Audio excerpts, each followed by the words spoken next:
Facebook just made a new update in the last week where aggregated events are quote unquote disappearing. They're actually not completely disappearing, but the tab to which you can manually change your aggregated events has disappeared. And that means that Facebook is changing the way that you track your results. So with that being said, in today's video, I want to cover a quick update on what exactly that means for your ad. What can you do to take action on this? Is there anything that you actually need to do here to change on your side? And last but not least, what does this mean for the future of your Facebook ads? My name is Justin, and I'm the founder at Wizo Media, an e-commerce marketing agency specializing in elevating thriving brands by simplifying e-commerce growth.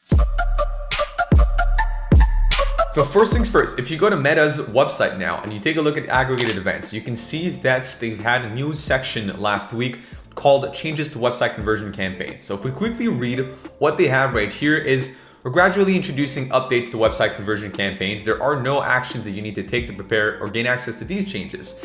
Changes you'll see when you have access. So this is not yet rolled out for everyone, although on our side, a few of our accounts started getting these changes appearing on their side. So first things first, you no longer need to prioritize 8 conversion events per domain for web conversion optimization. So if you remember before, what you could be doing is there was a tab in your pixel called aggregated web events, and then you could click configure web events and list out a priority of which events you would want the pixel to prioritize essentially in your tracking. And you could also turn on value optimization for, as an example, the purchase conversion event.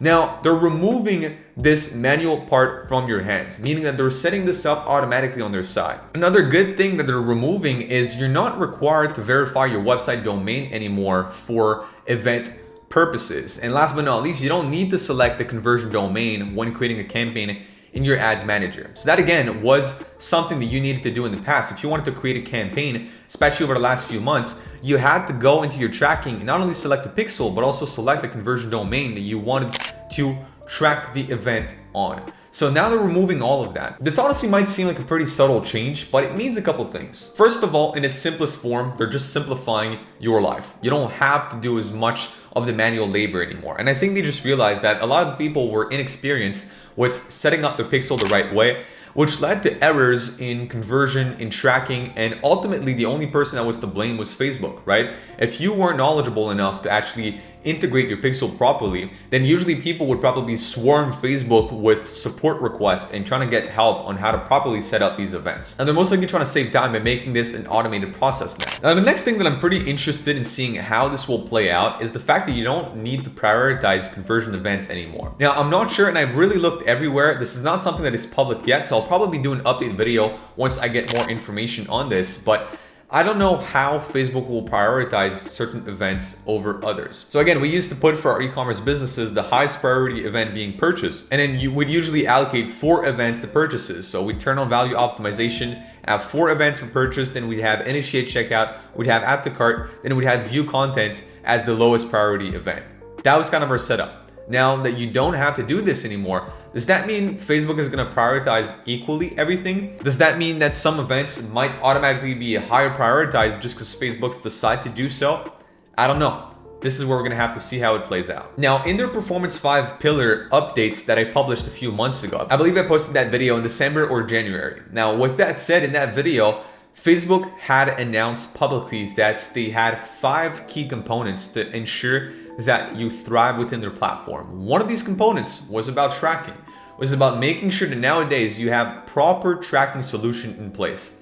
To see that Facebook has 1, released conversion lift since last year, and that 2, they're now making changes actively to the pixel and the way that the stuff is being tracked, shows that they're actively working on improving tracking accuracy within the platform. And the thing is, I don't think we're gonna ever be in a spot where a single ad platform's channel is going to be impartial, meaning that it's 100% accurate, it's true, there's no denying it. This probably won't ever happen, because you think about it, they're businesses. And if you are a business, you are incentivized to make your customers look good, right? If you are an e-commerce brand owner, you're not gonna go out there and run ads about some of the bad reviews that you got on your products. If you are a real estate agent, you're not gonna talk about the bad home sales or the bad deals you closed over the last few years. If you're an agency owner, you're certainly not gonna talk about your bad agency client results. Well, if you're Facebook, you're not gonna try to make your customers look bad. You're not gonna try and make their ad campaigns look awful. You're gonna try and pull as many conversions as possible and attribute them to your own ad platform. So with that being said, even though I see Facebook making incremental changes in tracking, I've also firsthand been seeing, and I can attest that Facebook tracking has gotten a lot more accurate over the last year. Last year for me was a no-brainer that if you did not have any tracking solution, you were not going to be able to optimize your campaigns, or at least you would be missing out on crucial information for the entire channel. Now, I don't think you're missing out on information for the entire channel. I think it's more at the ad level. Where I'm going with this is that now that we're using, again, we've been using Triple Wall since 2021 at this point, what I've been seeing is that total campaign ROAS from Facebook to what is reported on Triple Wall is very close nowadays. So the campaign itself is very, very close. Ad set and ad, that's where it changes. That's where there's a huge difference in where it's attributed. So I'm just gonna give a quick example, right? Let's say you had 4 ROAS on a campaign on Facebook, you might see a 3.9, let's say on Triple Wall. But then you're like, all right, this is almost the same. Why am I paying for Triple Wall, let's say? And you open up the campaign and then you see that, oh, ad 1, 2, and 3, let's say, on Facebook are not working, and ad 4 is the one getting all the conversions on Facebook, whereas on Triple Wall, it's completely opposite. So ad level is still important for you to get a third-party tracking, but now I'm very happy to see that at least at the campaign level and as a channel holistically, Facebook has done a better job at improving their tracking. So in sum, I think that this means good news for most of us marketers, because now we're partially going back with these changes in a sense that you only need to select a pixel in order to track your ad data. You don't need to select a conversion domain anymore, so that's good. Second thing is you don't need to spend time configuring your web events properly. And I kid you not, most e-commerce brand, I was actually analyzing their ads in the last few weeks. So we always do an audit before we welcome a new brand. None of them had conversion events set up the right way. So all of them needed some changes in their aggregated events. Now it's going to be done automatically. So that should give a boost to, I would say, 80% of the brand owners out there that don't have this set up properly without even knowing it. So this is gonna make their results probably better and their tracking also more accurate. Now this is gonna be done automatically. And the only yellow flag I have from this change is the fact that you don't prioritize events anymore. I don't know again if this is gonna change anything tracking wise, or Facebook is gonna start prioritizing events on their own. Now what they started doing actually is when you open up a pixel, you'll see a pop-up on screen that says like set up improvements for web campaigns. It basically notifies you that whether or not you've had this change.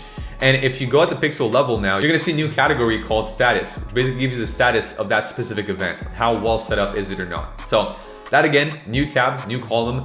It's gonna probably bring its own set of new changes in the future. So let's see where that goes. With that being said, if you enjoyed today's video, there's gonna be 2 links in the description down for you. One is going to be for you to join our free PCAD community. It has an entire comprehensive mini course on e-commerce economics, on e-commerce paid advertising, media buying, and creative editing on Facebook and TikTok. So check this out down below. And with that being said, if you're an e-commerce brand owner watching this, wanting to work with an agency for your paid advertising needs and creative production, also check out the description down below, booking a short demo call with our team. On that note, check out other videos of the channel for some more useful e-commerce marketing tips, and I'll see you guys in the next video. Peace.